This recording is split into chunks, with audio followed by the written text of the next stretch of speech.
భూమిపై 18 లక్షల జీవరాశులు ఉన్నాయి.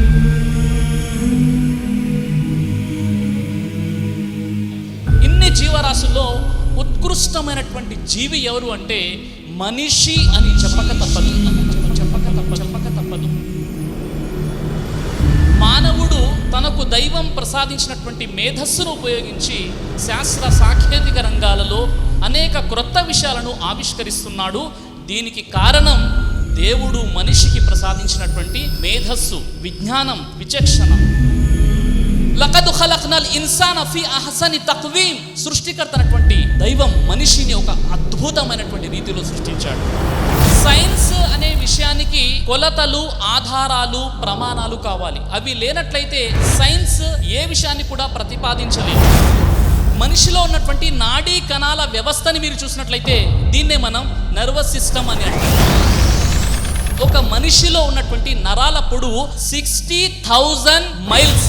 ఒక మనిషిలో ఉన్నటువంటి నరాలతో పూర్తి భూమండలాన్ని 2 సార్లు చుట్టి రావచ్చు.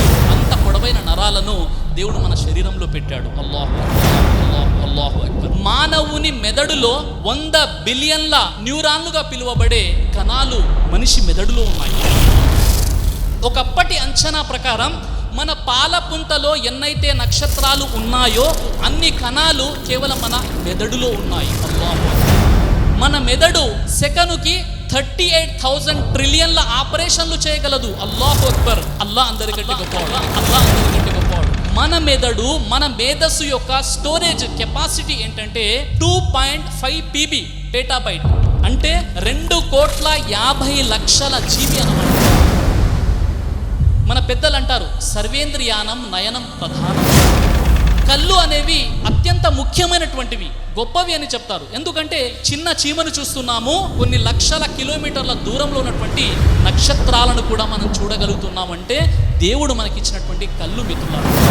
దేవుడు మన కడుపులో జీర్ణం అవ్వడానికి పెట్టినటువంటి హైడ్రోక్లోరిక్ యాసిడ్, ఇది కెమిస్ట్రీలో అత్యంత ప్రమాదకరమైనటువంటి యాసిడ్గా పరిగణించబడుతుంది. అలాంటి యాసిడ్ మీ కడుపులో, నా కడుపులో ఉంది. మరి అలాంటప్పుడు మన కడుపు కాలిపోవాలి కదా. సృష్టికర్త అయినటువంటి దేవుడు ఏం చేశాడంటే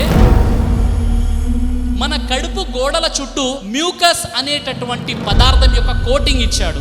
ఈ కోటింగ్ ద్వారా ఆ యాసిడ్ అనేది మన కడుపుపై దుష్ప్రభావం చూడకుండా అది కాపాడుతుంటుంది మిత్రులారా. ఏ హైడ్రోక్లోరిక్ యాసిడ్ ద్వారానైతే మనకు జీర్ణం అవుతుందో, మనము చనిపోయిన తర్వాత ఇదే యాసిడ్ మన బాడీని తినేస్తుంది. అల్లాహు అక్బర్. అంటే మనిషి ఎంత పగడ్బందీగా, ఎంత వ్యూహాత్మకంగా సృష్టించబడ్డాడో ఒక్కసారి ఆలోచించండి మిత్రులారా. దేవుడు మీకు, నాకు, మనందరికి కూడా గుండెనిచ్చాడు.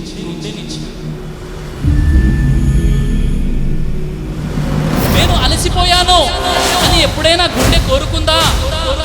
తల్లి గర్భంలో గుండె కొట్టుకోవడం మొదలుపెట్టి మట్టిలో కలిసే వరకు గుండె కొట్టుకుంటూనే ఉంటుంది.